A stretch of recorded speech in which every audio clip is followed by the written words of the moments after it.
Hello friends, Heidi here from Rain Country. God is good all the time, and this should be a quick video because I'm just going to show you how I make the cloth liners that go into my dehydrator trays. So I have some stinging nettle. It might look a little wilty because I already had started dehydrating it, so I took it off the dehydrator, one of the several trays. I think I have 4 or 5 trays that I have going currently, so I could show you there.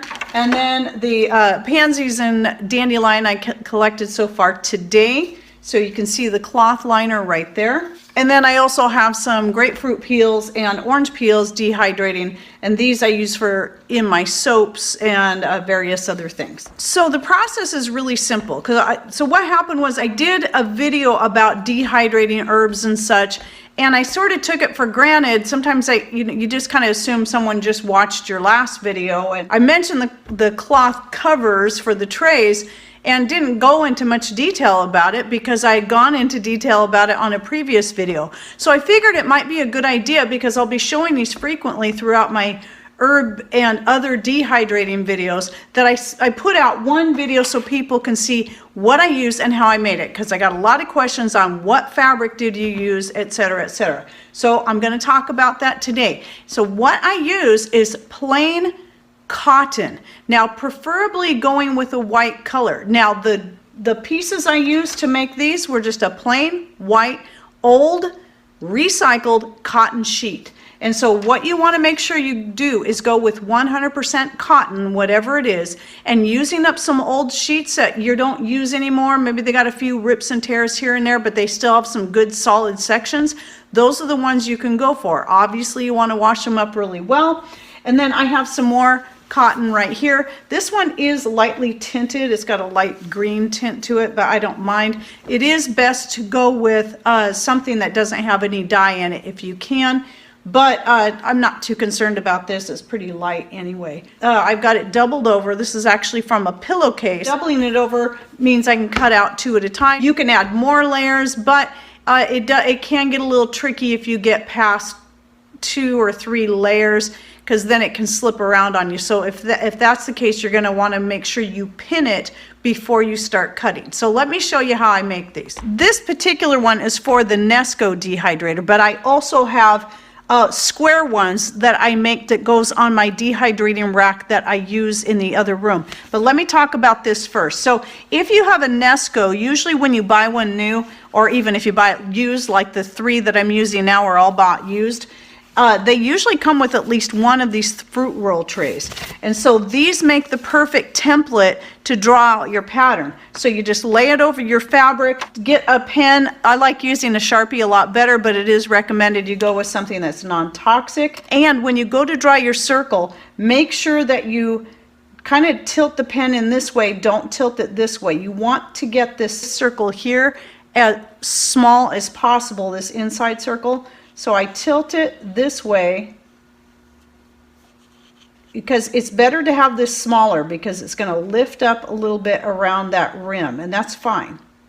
And obviously try to get it as round as you can. Now when I go to the outside, I do the same thing but tilt it inwards so that I can make that wider, and then I go around like this. Now you could also just fold the fabric in half and only draw a half circle, and that would make less cutting, but I'm going to go ahead and do it this way because I don't trust myself to find the center as well. And then I usually end up with something that's oblong and weird. So I just lean the pen against it that way, you know, and then follow it around. It doesn't have to be absolutely perfect, but you do want it wider than this and narrower than this here in the center, because that was what I found out with the first ones I made. Get yourself a good pair of sharp sewing scissors that nobody else touches or uses on paper, and then just cut your circles out. Now if you want to get fancy and hem it, I recommend cutting that even wider yet. Allow maybe another 1/4 to 1/2 inch, because just a single fold will be enough. But I don't bother. I just, with how busy I am and how many skirts I have to make, I've got custom orders piling up on me right now. I don't have time to mess around with hemming stuff like this when I have no problem with just throwing it in the wash, especially things that are cut in a circle like this. They don't fray as bad as things that are cut or ripped in a straight line.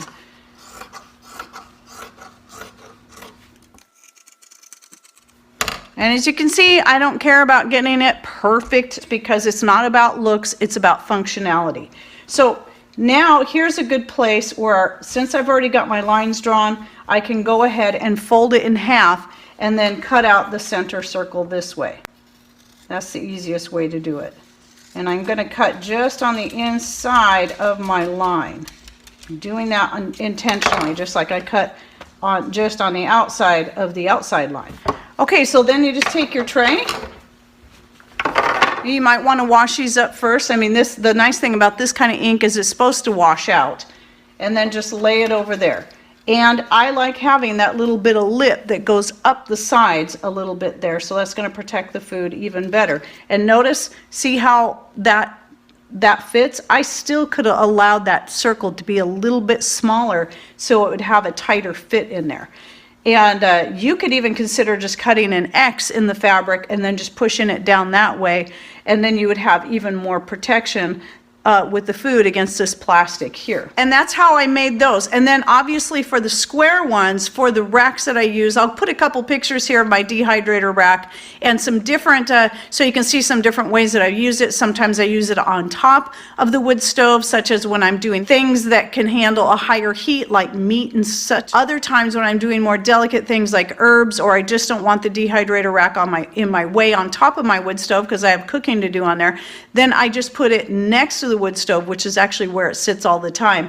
And then I put my racks in there. Now the reason I made these for this is mostly, the number one reason was to prevent so much plastic touching the food, but it also has the added bonus of not allowing smaller herbs and things like that falling through, which even with those little more mesh plastic things that you can get to go with these that are called the clean screen, this works better because the herbs will still fall through those other ones as they dry and they kind of crumble. So this has been, I'm loving these things. This has been the best choice yet. And then I can just, they're cheap. This was actually, all the sheets I'm using here were actually ones I got at a garage sale for like maybe 50 cents a piece. And then I can just wash them and reuse them again and again. They'll last, they should last pretty much forever. So then now with the square ones, obviously I cut out squares. Again, I try to cut them a little wider. And then they have the added bonus of, again, with the stainless steel, I'm not concerned about the food touching it, but if I'm doing small things, it's nice to have those covers. But the other purpose it serves on that dehydrator rack is that when I'm drying things, especially some things can even sitting there right there next to the wood stove can take a couple of days. Well, when you're drying next to a wood stove, what happens? Things get very dusty and ashy.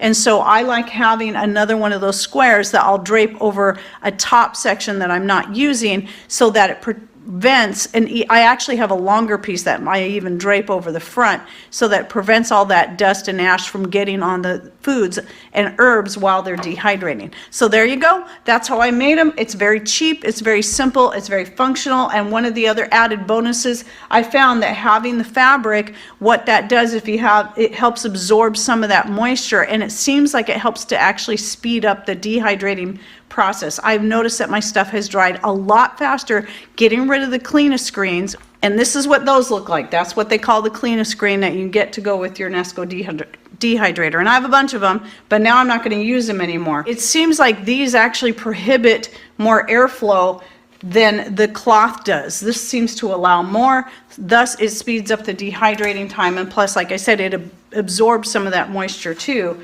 Of course, then it still has to dry out the cloth, but it just seems to work well. All right, well, I hope that helped. Just a very frugal way that you can get the most out of your dehydrator and also cut back from some of that plastic, because we know anything when you're going, if you're wanting to get something that's all stainless steel, it can be quite expensive. But if you do like what I did, I found all three of the dehydrators I'm using now at garage sales. I paid $3 for one, $5 for another, and the other one was either 3 or 5, I don't remember. And all three of them were like brand new. If they had been used, they'd only been used once or twice. You could tell they were just in excellent shape. And so I got those. So I have tons of trays. And then that way I can run 3 dehydrators at a time, and then save even more money by doing this instead of buying all those cleaner screens like I did initially. I wish I would have never bought them. I wish I would have thought of this to begin with. All right, well, I hope you enjoyed this video and you learned something new. Thanks for watching. Take care, and God bless.